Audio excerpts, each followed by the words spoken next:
রাজনৈতিক সিদ্ধান্ত তো হয়ে আছে। জুলাই অভ্যুত্থানটাই তো একটা রাজনৈতিক সিদ্ধান্ত যে গণহত্যাকারীরা হেরে গেছে, বাংলাদেশের মানুষ আপামর জনগণ তারা জিতেছে, এখন হত্যাকারীদের বিচার হবে, এটাই তো। আর কি, সরকার হলো বিচারের ফ্যাসিলিটেটর। সরকার নিজে কিন্তু বিচার করে না, বিচার হয় আদালতে, সরকার সহায়তা করে, সেটা করছে।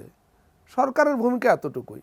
এখন যদি আওয়ামী লীগকে নির্বাচনের অযোগ্য করতে হয়, সেটা নির্বাচন কমিশন করবে। নির্বাচন কমিশনে কেউ দাবি জানালে তারা জানাবে, এটা তাদের ব্যাপার।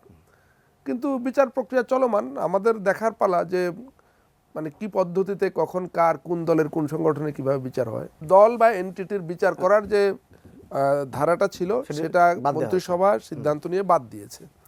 তো আমি মন্ত্রিসভার একজন সদস্যকে বললাম যে এটা বাদ দেওয়া হয়েছে, তাহলে এখন কিভাবে বিচার হবে।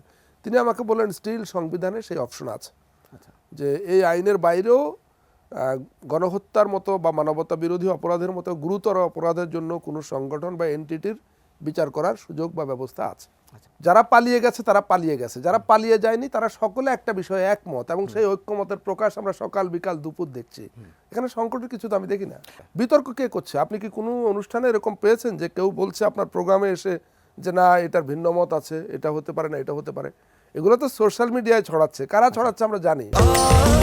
স্বাস্থ্যকর অল টাইম ফ্যামিলি কেক, সব সময় all time healthy life.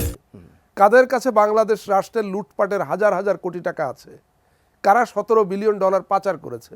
Social মিডিয়ায় এ ধরনের প্রচার চালানো, আপনার এই ভিডিওর নিচে এসে মানে বট কমেন্ট করার জন্য যত টাকা দরকার, এই টাকা তাদের কাছেই আছে এবং তারা টাকা ব্যবহার করছে। আমরা জানি তাদের সহায়তায় আরও বড় বড় শক্তি আছে, তারা করছে এগুলো। বাংলাদেশের সাধারণ মানুষ কিন্তু এই বিতর্ক করছে না, এখানে বিতর্কে কিছু নেই। সংস্কারের যে লক্ষ্য, এই লক্ষ্য নিয়ে কিন্তু কোনো রাজনৈতিক দলের মধ্যে বিন্দুমাত্র ভিন্নমত নাই। সকল রাজনৈতিক দল চায় যে আমাদের এমন কিছু সংস্কার বা সংশোধন করা দরকার, যেটা করা হলে পরে ভবিষ্যতে আর কোনোদিন কোনো সরকার, কোনো রাজনৈতিক দল গত 16 বছরের মতো ফ্যাসিস্ট মাফিয়াতান্ত্রিক হতে পারবে না, চাইলেও হতে পারবে না। এমন কিছু সংশোধনের দরকার, এটা সবাই একমত। দ্বিমতটা কোথায়? দ্বিমতটা হলো এই কাজটা কিভাবে করা হবে, কোন পদ্ধতিতে কি কি পরিবর্তন বা সংশোধন করা হলে পারে এই জিনিসটা নিশ্চিত করা যাবে যে ভবিষ্যতে আর কেউ কোনোদিন এরকম ফ্যাসিস্ট মাফিয়া হবে না। এই জায়গাটায় ভিন্নমত থাকা খুবই স্বাভাবিক। প্রত্যেক দলের আলাদা আলাদা আদর্শ, আলাদা আলাদা দৃষ্টিভঙ্গি আছে। সবাই যদি এক চিন্তা করবে, একইভাবে দেখবে সব কিছু, তাহলে তো আর আলাদা দল থাকতো না, সব এক দল হয়ে যেত।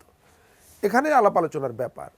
হয়তো অনেকের বোঝার ক্ষেত্রে অস্পষ্টতা আছে, অনেকের হয়তো তাদের কাছে বেটার অপশন আছে যে এইভাবে না করে এইভাবে করলে আরও ভালো হয়।